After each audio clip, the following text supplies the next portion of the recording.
Audio Jungle. Hello, good afternoon. Welcome back to our channel Devi's diary. ఈరోజు శ్రీరామనవమి కదండి. ఈ శ్రీరామనవమి మీ ఇంట్లో అందరికీ సుఖ సంతోషాలను, ఆరోగ్యాన్ని మరియు ఎల్లవేళలా ఆ శ్రీరామచంద్రమూర్తి దయ మీ మీద ఉండాలని ఆకాంక్షిస్తూ శుభకృత్ నామ సంవత్సర శ్రీరామనవమి శుభాకాంక్షలు. ఏం చేస్తున్నారండి?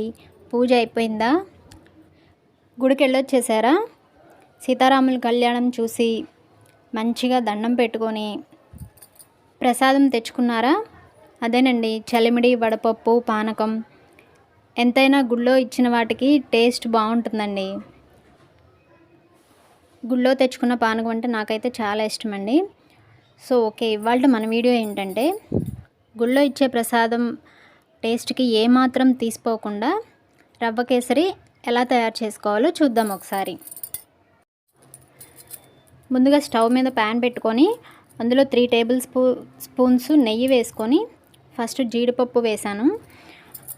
అవి కొంచెం దోరగా ఫ్రై అయిన తర్వాత అందులో కిస్మిస్ అవి కూడా వేసి బ్రౌన్ కలర్ వచ్చేంత వరకు ఫ్రై చేశాను. తర్వాత అవి కూడా ఫ్రై అయిపోయిన తర్వాత వాటిని ఒక బౌల్లోకి తీసుకొని పక్కన పెట్టేశాను. తర్వాత అదే ప్యాన్లో ఇంకా నెయ్యి మిగిలి ఉంటుంది కదండి, అందులోనే మనం బొంబాయి రవ్వ వేయించుకోవాలి. అందులో నేను 1 గ్లాసు రవ్వతో చేస్తున్నానండి. ఇప్పుడు ఏ గ్లాస్తో అయితే రవ్వ తీసుకున్నానో తర్వాత వాటర్ కానీ పాలు కానీ అన్నీ అదే గ్లాస్తో మెజర్ చేసుకోవాలి. ఇప్పుడు రవ్వ అయితే వేసి చక్కగా వేయించుతున్నానండి.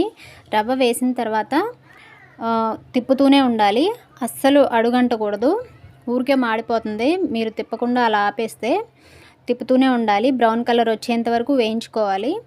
సో రవ్వ కూడా వేగిపోయింది చక్కగా. దాన్ని కూడా ఒక బౌల్లోకి తీసుకొని పక్కన పెట్టేసుకున్నాను. తర్వాత అదే ప్యాన్లో 1 గ్లాసు పాలు పోసి 2 గ్లాసులు వాటర్ పోసానండి. ఇందాక నేను రవ్వ ఏ గ్లాస్తో అయితే తీసుకున్నానో అదే గ్లాస్తో 1 గ్లాస్ పాలు, 2 గ్లాసులు వాటర్ యాడ్ చేశాను. తర్వాత మూత పెట్టేసి పాలు జస్ట్ ఒక బాయిల్ వస్తే సరిపోతుందండి. మూత పెట్టేసి పాలు కాసుకోవాలి. ఇవైతే పోసింది పచ్చి పాలండి. చూడండి, పాలు ఇప్పుడు ఒక బాయిల్ వచ్చేసాయి. తర్వాత ఇందులో ముందుగా మనం వేయించి పెట్టుకున్న బొంబాయి రవ్వ ఇందులో వేస్తూ కలుపుతూ వేయాలండి.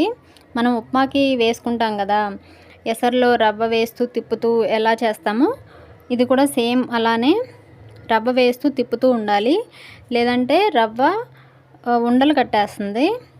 చూడండి ఇప్పుడు ఎంత పలుచగా ఉందో, చూస్తూ ఉండగానే రవ్వ టైట్ అయిపోతుంది. ఒకసారి చూడండి, తిప్పుతూనే ఉండాలి, అడుగంటకుండా అలాగే ఉండలు కట్టకుండా. చాలా ఈజీ అండి చేసుకోవడం. 10 నిమిషాల్లో అయిపోతుంది. పిల్లలు అలా అడగగానే ఇలా చేసి పెట్టేయచ్చు. చూడండి, చూస్తూ ఉండగానే ఎలా థిక్ అయిపోయిందో బ్యాటరు.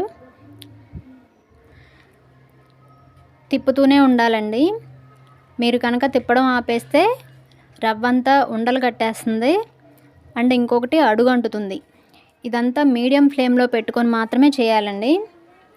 రవ్వ ఊరికే ఉడికిపోతుంది.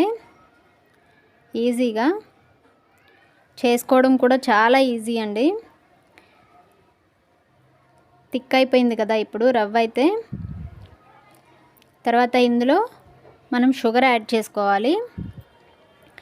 నేను ఇందాక ఏ గ్లాస్తో అయితే రవ్వ తీసుకున్నానో, ఏ గ్లాస్తో అయితే పాలు పోసానో, ఏ గ్లాస్తో అయితే వాటర్ పోసానో ఇప్పుడు సేమ్ అదే గ్లాస్తో 1కి 2 చొప్పున వేసుకోవాలండి. నేను రవ్వ 1 గ్లాస్ వేసాను కాబట్టి షుగర్ 2 గ్లాసెస్ వేసాను.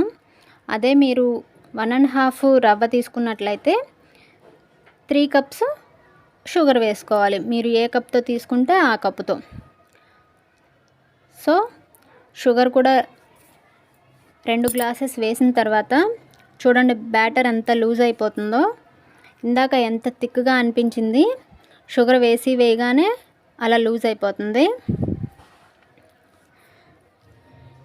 చూసారా కన్సిస్టెన్సీ ఎలా లూజ్ అయిపోయిందో. తర్వాత ఇందులో షుగర్ అంతా కరిగిపోయిన తర్వాత ఈ కన్సిస్టెన్సీ లూజ్గా ఉన్నప్పుడే మనం ఇందులో 1/2 టేబుల్ స్పూన్ సాల్ట్ వేసుకోవాలండి. స్వీట్లో కూడా కొంచెం సాల్ట్ వేసుకుంటేనే ఆ స్వీట్ టేస్ట్ అనేది ఎక్కువగా అనిపిస్తుంది మనకి. తర్వాత ఇందులో ఫుడ్ కలర్, నేనైతే లెమన్ ఎల్లో ఫుడ్ కలర్ వేశాను. కలర్ చూడండి ఎంత బాగుందో. నాకు ఈ కలర్ అంటే ఇష్టం, సో అందుకనే నేను ఇది వేశాను. మీరు అనుకుంటే ఆరెంజ్ రెడ్ వేసుకోవచ్చు, గ్రీన్ కలర్ కూడా వేసుకోవచ్చు. కలర్ అంతా చక్కగా స్ప్రెడ్ అయిన తర్వాత, కలుపుకున్న తర్వాత ఇందులో మనం ముందుగా వేయించి పెట్టుకున్న డ్రై ఫ్రూట్స్, జీడిపప్పు, బాదం పప్పు, కిస్మిస్, అవి మీరు ఏవి వేసుకుంటే అవి, వాటిని ఇందులో వేసేసి తర్వాత 3 టేబుల్ స్పూన్స్ ఆయిల్ వేసాను నేనైతే. మీకు ఇంకా కావాలంటే ఎక్కువైనా వేసుకోవచ్చు, నో ప్రాబ్లం. తర్వాత ఒకసారి కలుపుకొని ఈ రవ్వ కేసరిని మనం ఒక సర్వింగ్ బౌల్లోకి తీసుకుంటే ఎంతో టేస్ట్గా ఉండే రవ్వ కేసరి అయితే రెడీ అయిపోయిందండి. ఒక్కసారి ట్రై చేయండి. నేను చెప్పిన మెజర్మెంట్స్తో కనుక ఒక్కసారి ట్రై చేస్తే మీకు గుళ్ళో తిన్న ప్రసాదంలాగా ఉంటుంది. చివరిగా ఇందులో పచ్చకర్పూరం నేను చూస్తున్నాను కదండి, జస్ట్ పించ్ ఆఫ్ పచ్చకర్పూరం స్టవ్ ఆఫ్ చేసుకున్న తర్వాత దాన్ని నలిపి మొత్తం వేసి తిప్పుకోవాలి. ఎక్కువ వేసుకోకండి, ఎక్కువ వేస్తే కనుక స్వీటు చేదుగా అనిపిస్తుంది. జస్ట్ చాలా తక్కువ పించ్ ఆఫ్ వేసుకుంటే సరిపోతుంది. తర్వాత ఇది కూడా వేసిన తర్వాత ఒకసారి కలిపేసుకుంటే రవ్వ కేసరి అయితే రెడీ అయిపోతుంది. ఈ వీడియో కనుక మీకు నచ్చినట్లయితే వీడియోస్ని లైక్ చేయండి, షేర్ చేయండి, సబ్స్క్రైబ్ చేసి పక్కనే ఉన్న బెల్ ట్యాప్ చేసి ఆల్ అనే ఆప్షన్ క్లిక్ చేస్తే నేను కొత్త వీడియో పెట్టగానే మీకు నోటిఫికేషన్ అయితే వచ్చేస్తుంది. మరొకసారి అందరికీ శ్రీరామనవమి శుభాకాంక్షలు. Thank you.